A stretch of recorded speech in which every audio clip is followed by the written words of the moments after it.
এবার যে খবরে চোখ রাখবো, হুমায়ুন পুত্রের বিরুদ্ধে জামিন অযোগ্য ধারায় মামলা, তবুও ছাড়া পেয়ে গেলেন গোলাম নবী আজাদ।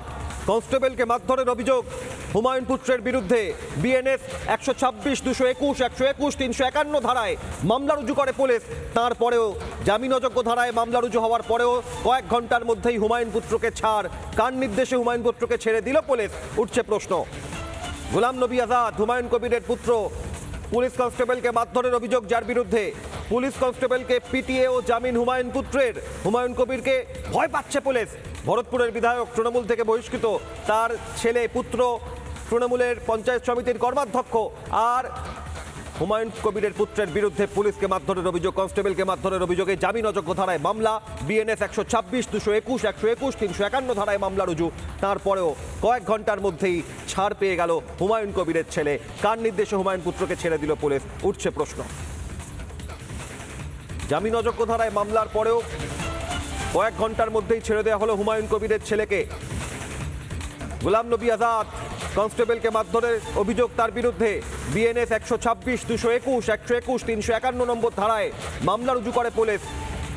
তবুও জামিন অযোগ্য ধারায় মামলার পরেও ছাড় হুমায়ুন কবিরের ছেলেকে।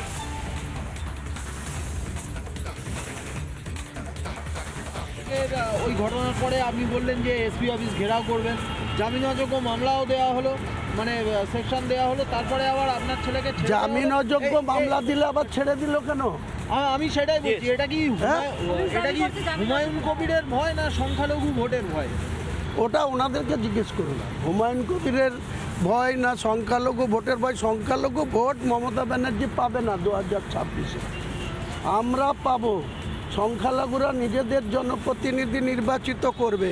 আমি 1 মাস আগে থেকে বলেছি, 22 তারিখে বলেছি, আগামী নোটিফিকেশন হতে দিন বলেছি তো, যে প্রয়োজনে 180, 82, 200 প্রার্থী দেব, 90 জন মুসলিম প্রার্থী দেব, বাকি অমুসলিমদের প্রার্থী দেব। ওটা জিতবো কাউন্টিংয়ের দিনে, দেখে নেব। বাংলাদেশে হিন্দুদের ওপর নিধন অত্যাচার, তার বিরুদ্ধে যদি হয় সোচ্চার, তাহলে সনাতনীদের করে গ্রেফতার শহর কলকাতায়। আর হুমায়ুন কবিরের ছেলেকে ছেড়ে দেওয়া হলো। সহকর্মী ঐন্দ্রিলার কাছে সরাসরি যাব। ঐন্দ্রিলা, সব মিলিয়ে এই পরিস্থিতিতে কি কি সামনে আসছে?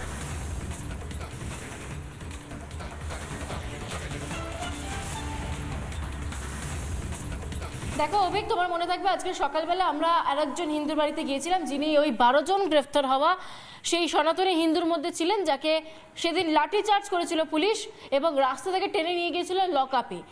4 দিন ধরে তিনি জেল কেটেছিলেন। এবার আমাদের সঙ্গে এরকম আরও একজন রয়েছেন, যিনি হচ্ছেন সেই 12 জনের মধ্যে থেকে একজন। আমরা তাকে পেয়ে গিয়েছি এবং তার সঙ্গে আমরা কথা বলবো। দেখো, আমরা দাদা দেখতে পেয়েছি যে গতকাল যে ঘটনা ঘটেছে, গতকালের যে ঘটনা, সেখানে দেখেছিলাম যে হুমায়ুন কবিরের ছেলে গোলাম নবী আজাদ, তাকে দেখেছিলাম কনস্টেবলের ওপর চড়াও হতে, মারধর করতে, তাকে তার নামে নন বেলেবল ধারাও দেওয়া হয়েছে। কিন্তু বিকেলবেলা বহাল তবিয়তে তিনি বেরিয়েও গেলেন। হুমায়ুন কবির সাফাইও দিচ্ছেন, অনেক কথাই বলছেন। তাহলে আপনারা কি দোষ করলেন? আপনাদের এগেনস্টও তো এরকম ধরনের মামলা দেওয়া হয়েছিল। আমাদের প্রথম দোষ, আমরা হিন্দু। হুমায়ুন কবির হচ্ছে এই সরকারের বি টিম, এখনও সব সুবিধা পাচ্ছেন, নামের জন্য আলাদা আছেন। ওনার দলে থাকলে জেলের বাইরে যা কিছু করি জেলের বাইরে থাকবো, দল না করলে কিছু না করলেও জেলের ভেতরে থাকবো। বিশেষ করে হিন্দু দুজনে, কোনো সংখ্যালঘুকে ওরা অ্যারেস্ট করতে যাবে না ভোটের ভয়ে। হিন্দুরা কিছু না করলেও জেলে থাকবে, এইটাই হচ্ছে এই সরকার। এই জন্য গোলাম নবী আজাদ বাইরে আছে জেলের।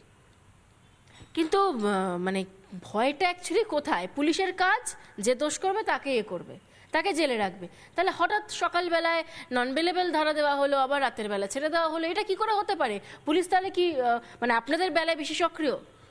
পুলিশ কোথায় আছে? এখানে বাংলাদেশে পুলিশ আছে। মমতা ব্যানার্জি যেটা বলেন সেটাই করে। পুলিশ এখানে আইনের শাসক নেই, শাসকের আইন আছে। এই জন্য পুলিশ কিছু করার নেই। পুলিশ উপর থেকে যে নির্দেশ থাকবে, আমাদেরকে যখন রাখলো রাত্রি 9টা অবধি ডিসাইড ছিল না কি কেস দেবে কি ছাড়বে। উপর মহল থেকে যখন ফোন আসলো অ্যারেস্ট করে রাখতে হবে, রাত্রি 11, 11:30 সময় আমাদেরকে অ্যারেস্ট করলো। তো সংখ্যালঘু থাকলে অ্যারেস্ট করবে না, আর হুমায়ুন কবিরকে চটাবে না। কেন? হুমায়ুন কবির সংখ্যালঘুকে এখন রিপ্রেজেন্ট করছে, ওই ভয়ে হুমায়ুন কবিরকে চটাবে না। আর সব সুবিধা পাচ্ছে হুমায়ুন কবির ভোটের জন্য, একদম ভোটের জন্য, আর কিছু না। ভোটে কালকে শুনলেন না তো এই ওনার এমপি বললেন কি মমতা ব্যানার্জিকে ওরা অনেক বিশ্বাস করে, স্বগতরা। তো এটা রয়েছে, এটা ভোটের জন্য মমতা ব্যানার্জি যা কিছু করবেন, আর এই জন্য সংখ্যালঘুকে হাত দেবেন না। ও মার্ডার করলেও বাইরে একটা দিকে বেরে বাইরে ওকে বাইরে বের করে দেবে। আচ্ছা, আপনারা তো 4 দিন ধরে জেলে পৌঁছেছিলেন, জেলে থেকেছিলেন, পুলিশের কিরকম ব্যবস্থাপনা ছিল?